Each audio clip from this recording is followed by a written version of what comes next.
Proverbs 22:22 says, "Rob not the poor because he is poor, neither oppress the afflicted in the gate." The first half of this proverb is interesting because it can be taken one of two ways, and some teachers believe it to play on words in order to apply both ways, and that's what I believe. And first we read, "Rob not the poor because he is poor."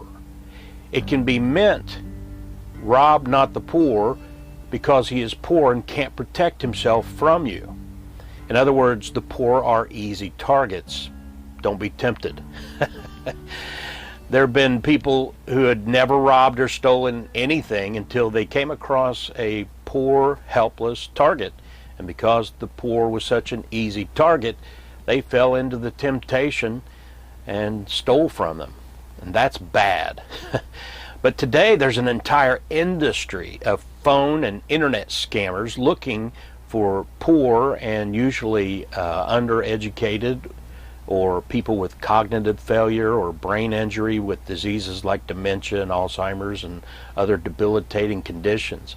These folks are poor because they only have access to small savings or maybe a credit card. In some cases, the criminals set them up so that a small amount is deducted from their savings or from that credit source each month when the government checks or retirement checks come in.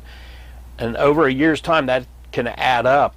And let's just say you're one of these criminals, you find 2,000 such victims, and you take $50 spread out over a year, so it's not real noticeable. But with 2,000 victims taking out $500 a year, you've got $1 million. And that's what those phone banks are set up to do. A lot of the phone workers don't actually know that they're working for a criminal. 35 years ago, I got a job at a phone bank, as it was called, and we were told that we were raising money for a police benevolence fund to help out widows and orphans of deceased police officers. And our employer showed us photos of those that were helped, showed us checks that were written, and they were all legit. A grand total of $500,000 in the first 6 months of that year. What they didn't tell us was that they were raking in millions during that 6-month time.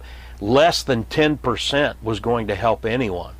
After overhead costs, those two men that were running the place were taking hundreds of thousands of dollars each. I quit when I just saw that it looked shady. And about 2 weeks later, I'm watching the news and I see a story where the feds are busting the place. Now, none of us phone workers were in trouble, thankfully. But that reminds us of the second meaning of our proverb when it says, "Rob not the poor because he is poor." This can also be understood to mean robbery is bad enough, but don't rob the poor. He's poor, and taking what little he has makes it doubly wicked. I mean, robbery is always wicked. It's always a sin. You shouldn't rob anybody, but especially don't rob the poor. There are degrees of wickedness, and robbing the poor is certainly a greater degree of wickedness. We always point out, I believe there's going to be degrees in hell and in the lake of fire, because it says people will be rewarded according to their works. Well, it's not going to be a good reward.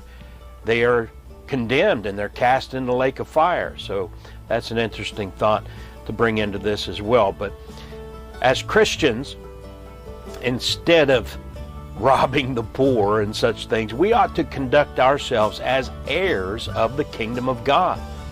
1 Corinthians 6:9 and 10 reminds us, saying, "Know ye not that the unrighteous shall not inherit the kingdom of God?